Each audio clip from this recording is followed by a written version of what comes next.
আমরা যখন কথা বলি তখন এমন কিছু নিয়ম মেনে চলি যা কোনো বইতে লেখা নেই, তাই না? কিন্তু এই নিয়মগুলো কিন্তু ভীষণ জরুরি।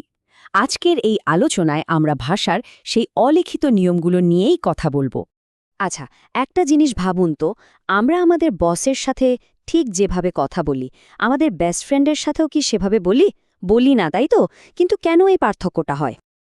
এর পেছনের কারণটা হলো একটা দারুণ ক্ষমতা যা আমাদের সবার মধ্যেই আছে, আর একেই বলে সোশিওলিঙ্গুইস্টিক কম্পিটেন্স বা সহজ বাংলায় সামাজিক ভাষাগত দক্ষতা।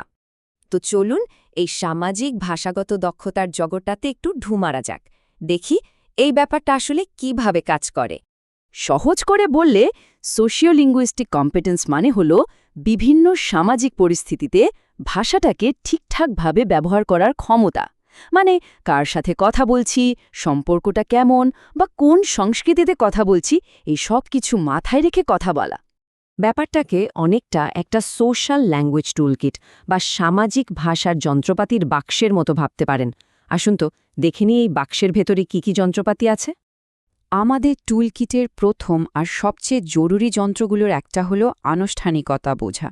ভাষাবিজ্ঞানের ভাষায় একে বলা হয় রেজিস্টার। এই রেজিস্টার জিনিসটা আসলে কি?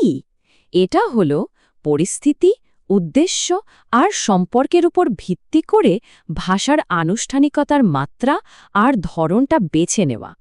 যেমন ধরুন, একটা ফর্মাল জায়গায় আমরা হয়তো বলবো, দয়া করে আমাকে একটু সাহায্য করবেন। কিন্তু বন্ধুর সাথে ইনফর্মাল আড্ডায় কি বলি? সোজা বলি, হেল্প কর দোস্ত। এই যে পার্থক্য, এটাই হলো রেজিস্টার। ভাষার আনুষ্ঠানিকতার এই যে লেভেলটা, যা আমরা জেনেই হোক বা না জেনেই হোক বদলে ফেলি, একেই রেজিস্টার বলা হয়ে থাকে। এবার আমাদের টুলকিটের পরের যন্ত্রটার দিকে নজর দেওয়া যাক। এটা আমাদের মনে করিয়ে দেয় যে আমরা কোথা থেকে এসেছি, সেটাও কিন্তু আমাদের কথা বলার ধরনকে অনেকটাই তৈরি করে দেয়। চলুন দেখি কিভাবে জায়গা আর কমিউনিটি ভাষাকে প্রভাবিত করে। ডায়ালেক্ট বা উপভাষা হল একটা ভাষারই একটা বিশেষ রূপ, যা একটা নির্দিষ্ট এলাকার মানুষ ব্যবহার করে। এর ব্যাকরণ, শব্দভাণ্ডার, এমনকি উচ্চারণেও ভিন্নতা থাকতে পারে। এর একটা খুব মজার উদাহরণ কিন্তু ইংরেজি ভাষাতেই আছে। যেমন ব্রিটিশ ইংলিশিতে বাথ শব্দটার উচ্চারণ হয় বাথ, আবার আমেরিকান ইংরেজিতে ওটাই হয়ে যায় ব্যাথ। শব্দ কিন্তু একটাই। উচ্চারণের এই যে তফাৎ, এটাই কিন্তু উপভাষার ভিন্নতার একটা চমৎকার উদাহরণ।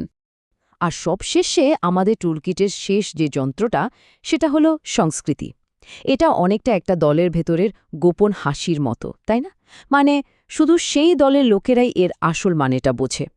কালচারাল রেফারেন্স বা সাংস্কৃতিক প্রসঙ্গ হল ঠিক এমনই কিছু শব্দ বা ধারণা যা একটা নির্দিষ্ট সংস্কৃতির মানুষই বুঝতে পারে, কারণ এর শেকড়টা থাকে তাদের ইতিহাস, ঐতিহ্য বা সাধারণ জ্ঞানের মধ্যে। যেমন আমরা তো প্রায়ই মজা করে বলি, ওরে বাবা, ও তো একটা আইনস্টাইন। এখানে কিন্তু আমরা একটা সাংস্কৃতিক প্রসঙ্গ ব্যবহার করছি।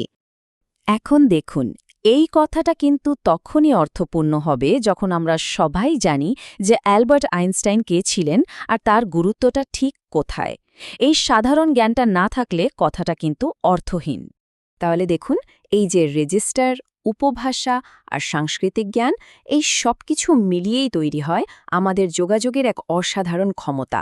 বলা যেতে পারে এটা আমাদের একটা কমিউনিকেশন সুপারপাওয়ার, যা আমাদের সামাজিক জীব হিসেবে টিকে থাকতে সাহায্য করে। তাহলে একবার ঝালিয়ে নেওয়া যাক, আমাদের এই সামাজিক ভাষার টুলকিটে কি কি ছিল।